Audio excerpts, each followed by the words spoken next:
As Marie said, I'm Omar from N49P. We back the most ambitious Canadian founders we can find, currently investing out of our third fund. And I believe we've been the most active or one of the most active investors in the country over the last 3 years. My privilege to moderate this conversation. I believe we're talking about founders building in Canada for the world. And I'm joined by two exceptional founders here, Ron, who's the founder and CEO of Uplinq Financial, which delivers credit decisioning support technology for small business lenders around the world, and Mallorie Brodie, co-founder and CEO of Bridget, which was recently named one of Canada's top growing women-led companies and is now expanding their workforce planning platform to the EU and the UK. Both represent the entrepreneurial spirit we're here to celebrate, taking Canadian innovation to the world stage. Before I go much further, Mallorie and Ron, I'll just ask you guys to introduce yourselves further. Mallorie, why don't you start? Great. So yes, Mallorie, CEO and co-founder of Bridget. Thank you for having me. It's particularly exciting to be in this room today because Bridget was actually founded in this room, I think at that table right there. We were part of the Next 36 about 12 years ago now. And my business partner, Lauren, and I were matched up on a team together. We were put in this room overnight, and we thought of the name Bridget. We decided we were going to focus on the construction industry. We called 15 potential customers from the construction industry and came up with our initial idea. And we pitched it in this room to about 300 Toronto business community members. And although there was a lot of excitement about investing in technology within the construction industry, there was a seed of doubt about the willingness for construction companies to adopt technology. So we immediately went back to our Western University campus. There was an Elliston project building the new Ivy Business School, and we walked on that site to validate whether construction companies were actually interested in technology. And 13 years later, we are an 80-person company. We've raised over $30 million of capital. We have a workforce planning product focused on the construction vertical, and we work with 35% of the largest 400 contractors in the US, 5 of the largest 10, and we've now expanded to Australia and the UK. So yeah, just growing, and great to be back in this room where it all began. Thanks, Mallorie.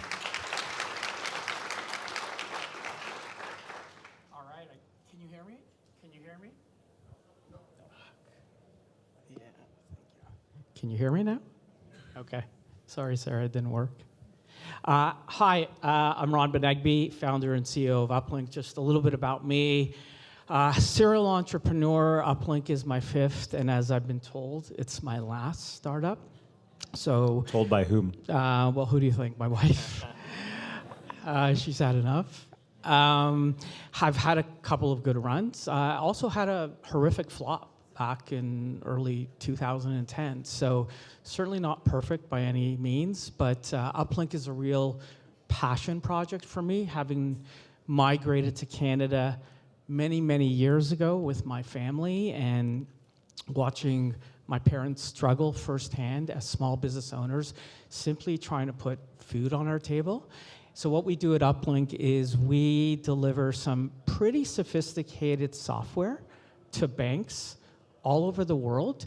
And what we do is we enable them to score or credit decision small business loans in a much more effective way. We don't replace what they're doing today, we simply augment and complement that. So over the last 18 months, we've had the privilege of our business really taking off. We are now working with 3 of the top 6 Canadian banks, 6 of the top 20 US banks, and we are, which is highly unusual, the exclusive and preferred supplier to both, or partner to both Visa and MasterCard globally, whereby they take us in to banks all over the world and promote us as their partners. And that has enabled us to acquire projects in markets like Japan, Malaysia, Colombia, Chile, and most recently Mexico. So that's a little bit about us, and thank you for having me.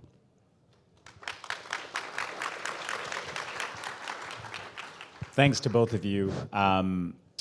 I always find the kind of origin stories fun to start with. And so, Ron, maybe we'll just continue on this thread. You mentioned immigrant family. You know, I believe your family came here in the early 70s, and there was a moment where your father got a $5,000 loan from a banker who, quote, believed in people. And I would just love to hear about how some of the values you picked up along the way have influenced how you build your companies, and maybe elaborate a little bit on how you feel your values have provided you with an advantage in building those companies. Yeah, well, as an immigrant and coming from nothing, we literally came here, I think my dad told me, with $40 in our pocket, and, you know, lived in a rundown, you know, apartment building in the early 70s. I drive by there all the time, and they still haven't renovated it, and it was old back then. Yeah, and when we came, my dad went out, got a job. He was actually baking bread at night. I remember when my mom took me one night and my dad gave me a piece of bread. I was just a little guy. I was so excited. I had a little piece of bread that my dad was baking. And he went to a bank in 1973. Now, I know that's really hard to believe because I look exceptionally young, so I appreciate you all saying that. But I'm a little bit older than I look. And he applied for a small business loan. And the banker told him, look, Mr. Benegbi, you don't qualify for how us as a bank lends to small business. However, I believe in people, and there's something about you and your family, and I'm going to give you $5,000. So my dad took it, started a small business, which eventually evolved into a larger business, and then that really provided my mom with the opportunity a year later, this is now 1974 in the winter, which, as you all know, is not a pleasant time here, started knocking on people's doors saying, hi, would you like to sell your house? Today, you know, she'd probably get shot, but, you know, back then, it was a different time, and she built a nice small business real estate services company out of that. So, you know, watching my parents firsthand and really the hours they put in, and the commitment and dedication they had to themselves and to me and my sister, that was incredibly inspiring, you know. And when I have down moments, and I have quite a few of them, I actually think of that. I think of my mom, who actually recently passed. So it's, you know, I think of what a warrior she was. I always called her a warrior. She was tough. Like, she was tough as nails. So, you know, a lot of grit, a lot of determination, a lot of hard work. And the fact that no one gave her or my dad or myself anything has, you know, made me appreciate what I have more today, which has made me fight for every dollar that Uplinq earns and Uplinq has raised. And, you know, some of my investors don't understand why I'm, you know, harassing the CEO of a food delivery company for not giving us a $17 refund on an order that didn't come in. And, you know, my perspective on that is because that's stealing. He stole $17 from our company, and that belongs to Uplinq. So, you know, that's a little bit about that. And, you know, I thank my parents for that. Thanks for sharing that. Mallorie, maybe we'll move to you, and I'll ask a slightly different question, but still related to family. So my understanding is construction runs in your family. And from a very early age, there were lots of conversations about business that you were exposed to. And so what I'm kind of curious about is you grow up in that environment, you're hearing these conversations, fast forward many years, you find yourself in this room, you get matched with your now co-founder, and you're now sitting at the center of the industry you kind of grew up around, but doing something that I imagine wasn't discussed at all. So, like, how did that happen? Yeah, so both Lauren, my co-founder, and I have some family history in the construction business. My great-grandfather had a steel business based out of Ottawa. And then my grandfather had a demolition business. And so I'd always hear stories about my great-grandfather, never met him. And my grandfather with a demolition company, we would go out to his junkyard where he essentially would repurpose materials and recycle them and sell them. And so I always grew up with him, you know, opening up his trunk and having these different trinkets and everything, and was very intrigued by what he was doing. My dad was in real estate, and as early as grade 1, he actually brought me to a building that he was doing a deal on, and if they closed the deal, I was going to get a commission. from that deal. And so I learned about money and earning money and what it took in the early days. Not long after that, I asked for my birthday for one of those calculators that prints receipts, and I started invoicing family members, which I'm sure was super popular. And so was always kind of exposed to business. A lot of the industries my family were operating in were real estate and construction, so was open to that as an industry of interest. And my first business actually before Bridget was a Shopify site when they were only 30 people operating out of the Byward Market, and it was an online art gallery that I started when I was in business school and had the opportunity to pitch to Kevin O'Leary. He told me if I pursued that business, I would starve to death. And then that was the prompt to apply for the Next 36 and get some more structure around it. So, it wasn't a straightforward path. It was this interest in the industry, this awareness of the industry. It wasn't, what I thought I was going to go into, and it wasn't, it's not like the product was talked about around the dinner table. But as soon as I was in this room with Lauren and she mentioned that she was a civil engineer, her family had also been in the business, she had worked on site and not been given access to technology, it was something I immediately connected with and was open to exploring. And then we've stuck with it ever since. And I think, we're really excited that we've sort of carried on the family industry, and, think the generations before us would be proud, but have taken a totally different take, obviously, with more of a tech forward outlook. Those are both great stories. Thank you guys for sharing.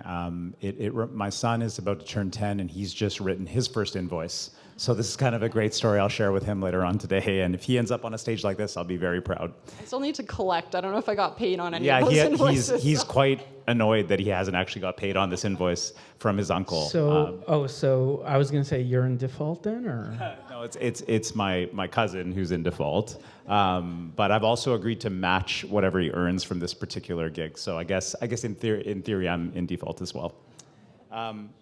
Let's switch gears a little bit. Canada as a launching pad. Lots of discussion out there about building from Canada and how hard it can be for founders. And trust me, being on the ground, I understand that. At the same time, I think there are inherent advantages to doing so. And the two folks up on this stage, right? Like Bridget now serves massive players, Gilbane, if I'm saying that right, Skanska. Uplinq is now serving thousands of SMBs. And you guys have both talked about starting here and starting humble, but now you guys are playing on a global stage. And so what I'm curious about is, are there unique resources, talent pools, institutions in Canada that have been a meaningful part of your journey? And Mallorie, maybe we'll start with you for this one. Yeah, so there definitely have been. Next 36 is one. The Creative Destruction Lab we were a part of afterwards. But I think almost more than the programs, which certainly were critical in our early days in our founding story, is the tight-knit community that exists within Canada and how everyone is only a degree or two of separation away. And so in the US, if you want to access the CEO of some of the largest banks, for instance, or construction companies, that is not an easy thing to do. It is very difficult to get in front of those people. And within the first year of starting Bridget, as two people in university with no experience, no credibility, we had meetings with the CEOs of the top construction companies in Canada. And I just don't think that happens in the US in the same way, just because it is so much bigger. And that's a huge potential advantage to Canadian companies, because you are getting not just the end user feedback in the early product research stages, but the actual executive level insight, industry leaders that can help give you perspective on where the industry is going at such an early stage. And I think that's something that is potentially underrated, but I think we have definitely put to use over the years, in addition to a lot of the programming that I'm sure many of you are aware of. That's great. I think thinking about Canada as small can be an advantage. This is an amazing example of that. Maybe just a quick double click here. It's great to get that accessibility to the market and to get that quick feedback. Sometimes I find that founders will take that feedback that is readily accessible, by the way, in Canada, I'll just reiterate, and you can get it. And I think Bridget and many companies are great examples of that. But sometimes there's a bit of a trap inherent in that if you're trying to build for a global scale. Can you talk a little bit about whether or not you guys encountered some of that? Absolutely. So I think there's been really two phases to Bridget. There's been phase 1.0, which was our first product. That was from 2013 to 2019, and then we actually completely pivoted the business in 2019. It essentially is a different company. It's just we're still in the construction market, so we relaunch a different product. And with the first product, I think just given our age, our experience level, we were entirely focused on the Canadian market, to the point that we built a solution that was very well suited to the residential market and the different government warranties that happen in the residential construction market. And as we went to the US, it was a fit for a couple regions, but really not that compelling to the US market. And so we spent so long in the Canadian market that I think it actually prevented us from being successful when it came to global expansion. A lot of changes would have had to have been made to the product to be successful, which then, of course, limited our market opportunity, which limited the ability to fund the business and be like a true venture backable company. If we look at the current product we have, we essentially were global on day one. We were not focused at all on the Canadian market. Yes, we've did some product research within the market, but if we weren't going to be a success in the US, it wasn't really an opportunity worth us going after. And because workforce planning is that much more valuable at scale, so it's the largest companies we need to go after, they are global our customers are global.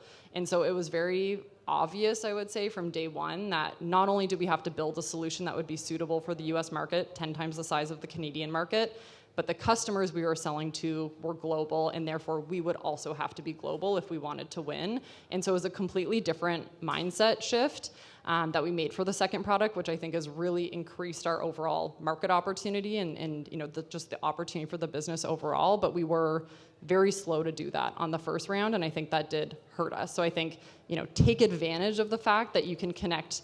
I mean, maybe I shouldn't feel this way, but I basically think if there's anyone I want to meet with in Canada, I can make it happen. I'm like, I've met, the prime ministers like multiple times just because you're at different events. Like, I think that's a pretty incredible thing and unique thing about Canada. But it also means that you don't want to, get stuck here necessarily, and you do need to look at the bigger market opportunities elsewhere early. That's great. I think what I take from that is kind of be intentional, right? Use this market to your advantage, but understand why you're doing it and don't lose sight of the big picture. Ron, maybe a slightly different question for you, right? You founded multiple companies, all from Canada. And, in venture, we talk a lot about repeatability. And so what I was curious to hear from you about is, are there institutions, are there dynamics, talent pools, people who have kind of had an influence and played a role over multiple companies for you in the Canadian context? Yeah, no, for sure. There are so many great resources here. I would tell you there's a number of great things and great things to leverage within this ecosystem. Starting even with the government, I know that might be a bad word, but I mean, look at government programs like SHRED and IRAP and the opportunity that brings Canadian companies. That's incredible, and I've been utilizing that for many, many years. Another program within the government that very few people, founders, I found, even had heard of, is the Trade Commissioner Service. So there's actually, a body of government that is mandated to help organizations, especially when they're looking to expand or export their product or service to other countries. I've used TCS to leverage opportunities in Brazil, the Caribbean, the Middle East, and Australia. And it's almost like this gold mine of opportunity that very few founders know about. I'll also tell you, and I'm a little biased here, you talked about this room earlier.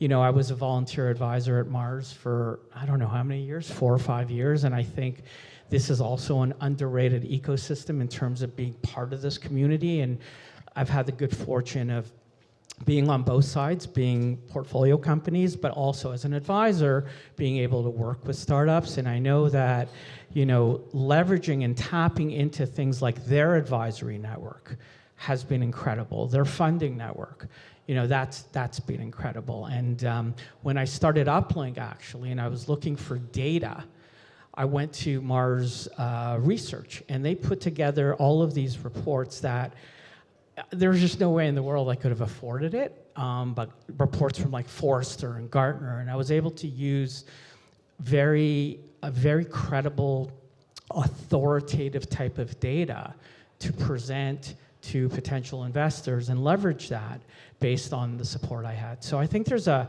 lot of great opportunity here, and I'll just end by agreeing with Mallorie in terms of the community.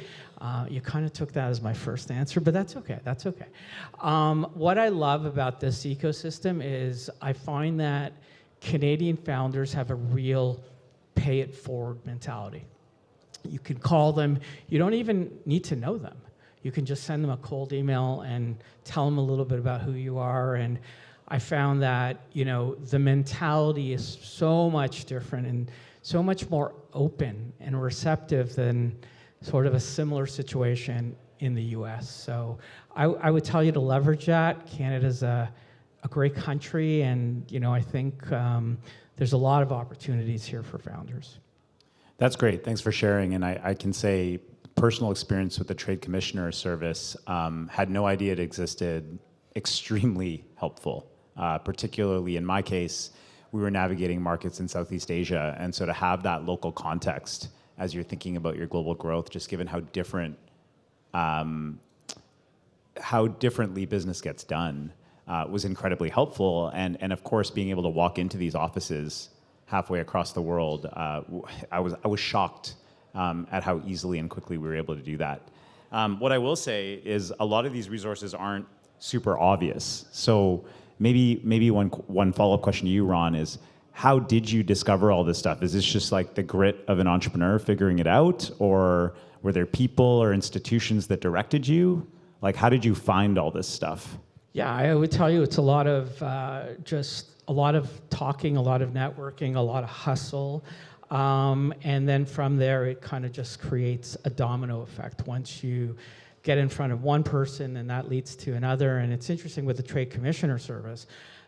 I too, at one point, had never heard of it, and someone introduced me to it. And I talked to somebody in the US, and they said, well, you know, I can make that same introduction to someone in Australia for you. And I said, you can? Yeah. And so they introduced me to Australia, who then introduces me to the Middle East, who then introduces me to Brazil.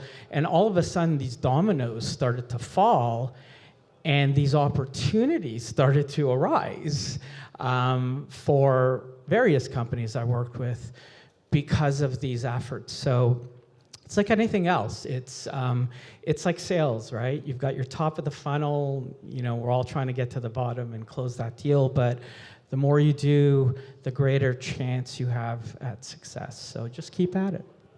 That's great. And, you know, as we get closer to close here, one of the questions I had for both of you is, you know, Mallorie, you said you've been at this now 13 years. Ron, we're talking about 5 companies, and, you know, I won't name the number of years. Yeah, 15. I'm still just a young man. A couple years older than Mallorie, so just let's be clear on that. Yeah. But so I guess my point is context changes over time. So when you started Uplinq, when you started Bridget, Canada was in a context, the ecosystem was in a context. As you guys kind of observe what today's context looks like for aspiring founders, you know, what are some of the changes you've seen, and how do you think that plays into how you'd advise a founder starting a company today? I'd love to hear a little bit about that. Mallorie, we can start with you. Yeah, so I think if we go back, 12, 13 years in the ecosystem, a lot of these programs were brand new. Next 36 was new, CDL was new. We have been successful in raising capital from a lot of the women in tech funds in Canada. Those did not exist, and now they have, thriving portfolios. And so none of that infrastructure was really here. And so I think when companies are starting today, it's much easier to figure out how to access some of those programs, some of those people. There's just a lot more of the foundation that has been built at this point. And so now I think the next level, it's not just, okay, how do we figure out how to start a company and get some initial seed capital and access some initial programs? It's how do we win? And I think something at Bridget that we are trying to do and encourage the company and the team to do every day is reach higher, raise the bar in terms of how we can be one of the most successful Canadian outcomes. We really focus on a lot of the Canadian female success stories. So we talk about Joanna from Nix, we talk about Carol Lehman from Exonify, and it's how do we join the ranks of some of the most successful women in the country and really leverage that to motivate our team. It's not these conversations about just, who are the VCs in the ecosystem? Are there any VCs in the ecosystem? And so I think we need to change the dynamic from just those foundational elements to really being competitive and thriving. And in order to do that, we do need to go global, and we do need to think global from our customer standpoint, from day one. Ron, what would you say? Yeah, I think over the last few years, a lot has changed. Certainly technology today is playing a big role in it. AI, LLMs out there. I remember when I started my second company, I won't tell you the year, but as we were building it, and people were saying, go raise some money, I didn't know you can do that. Actually, it was it was a while ago. So even with Uplinq, when we raised in 2021, it was a different time than what we're at today. So, but what I would say is, look, at the end of the day, starting a business, whether you're starting it today, 5 years ago, or in 1973, a lot of those principles are still the same. Building a right product, making sure it ultimately supports a need and there's a need for the market, hiring people, building the right culture, and ultimately, putting the right people in the right environment and the right seats, and ultimately delivering something of value that the market actually wants. And I think regardless of technology advancements and all of that, those principles are not going to change. So if you do it the right way, if you do it also in a kind way, and you really care about people and ultimately have the best interests of your customers, your employees, your partners at hand, there's all kinds of untapped opportunity for you as a founder to be successful, especially in Canada. Thanks very much. I think we're getting pretty close to wrapping up. I think what I would say on this last point, just listening to the responses, is there are more resources in this ecosystem than there were a decade ago. I can say that in my firsthand experience as well. At the same time, to Ron's point, the context is constantly changing, particularly in technology. My advice would be, as a founder, you've kind of got to chart your own path, right? So you've got to figure out which of these things is good for you. You've got to do the work to validate whether those things are what you think they are. And then you got to kind of go for it. I think what I would say, though, is the ecosystem is there to support you. And today, I think it's less about doing something. To Mallorie's point, I think it's about doing something real and doing something big and believing you have the capacity and the resource to do it, because you do. So thanks, everybody, for listening. I think are we doing Q&A? We are doing Q&A. We can jump to that now. Founders asking founders questions. Have anybody that wants to ask a question? All right, here's one. Yeah, hey, so my name is Omar Khwaja, and just a quick summary. So I got this agent robot that I've been making. It essentially is a large language model that can control computers and phones and automate tasks for you. So right now, as a founder, I'm building the product as well as growing it. So in terms of like being an advisor, both, you mentioned, Ron, that you've been an advisor and you've had multiple companies. Is that something that you still offer? I'd definitely be interested in having an advisor who can guide me along the way. Oh, okay. I love the boldness of that ask, by the way. Well, actually, I pulled... No, I appreciate that. I actually pulled back from that about a year or so ago, as things were getting just so crazy with Uplinq, and as entrepreneurs, we're working night and day, and we've got families and all that. So, but here's what I would tell you. I think you're on the right track from an advisory perspective. I think surrounding yourselves with a community of individuals who can support you and who have experience in your subject matter expert, which isn't necessarily my experience, could be and has been for me incredibly beneficial. Even for me, at the time when I started Uplinq, I was I guess a 4-time founder. I had these 2 individuals who were literally, and both like half my age, both literally playing the role of cheerleader. And just 3 times a week we would meet, we would huddle, and I said, okay, I can't do it. Who's gonna give me money? I've got a PowerPoint deck, no product. And they were like just cheering me on, and I gotta tell you, I don't know where we would have been without them, candidly. And they were simply there for me at that time, and that's what I needed. So I love your idea about surrounding yourself with the right individuals, pluralize, who can help you accelerate your business. I think that's the right idea.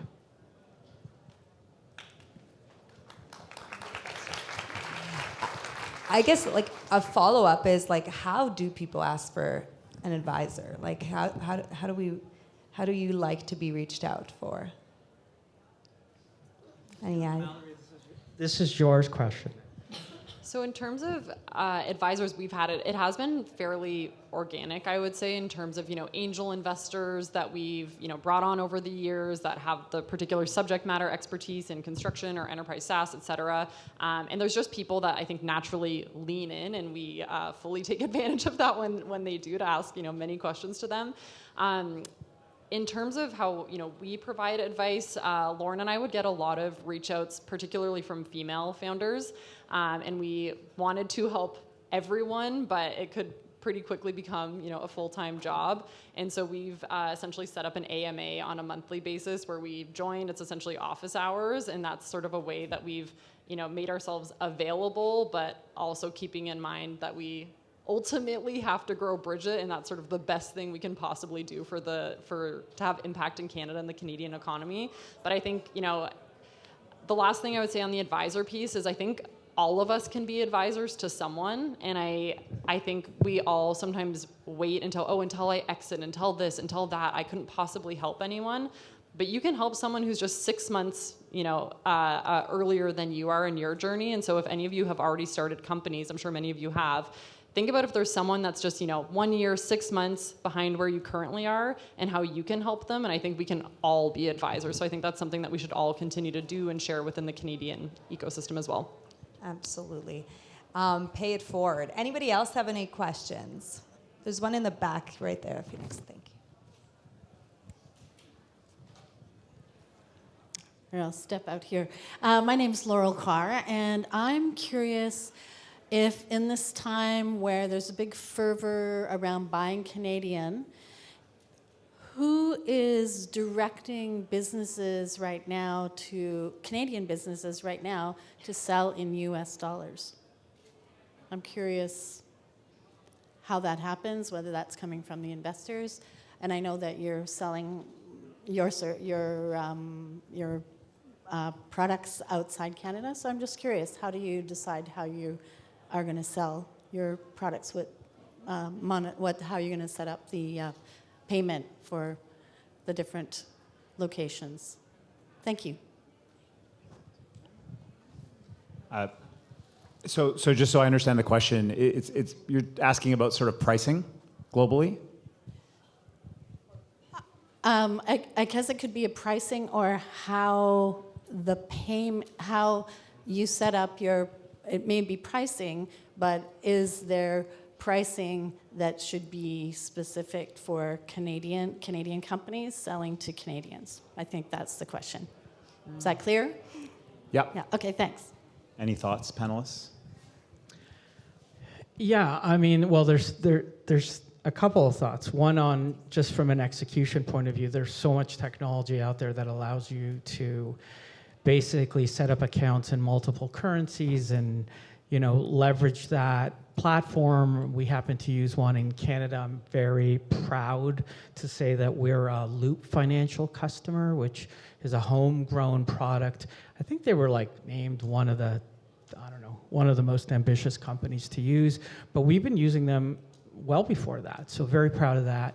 But if I understand your question goes a little bit deeper, it's like, do you charge differently in Malaysia than you would in Brazil? Is that sort of the angle? If okay. Yeah, I mean, for sure, we have to look at that. We have to look at local markets and local conditions before we price. We have to look at culture. We have to look at our representation, our support needs. So there's definitely an element of localization built into the pricing. And you know, there's this sexiness about saying, hey, we have a global company, but it's really hard. It's really hard to build that ecosystem and infrastructure to do so. So, because it can drown you. So before you make that decision, make sure your I's are dotted and your T's are crossed. But to answer your question, yes, absolutely, we consider that. Well, thank you so much for this amazing panel. Really appreciate you guys being here. Thank you. A round of applause. As we've been doing today, we are offering you all a award for fostering entrepreneurship. And to bring up the award, I'm going to bring up Denise McClure, who is the Executive Director of Economic Development for the City of Brampton, as well as the co-founder of Tech2, Alex Norman. Thank you.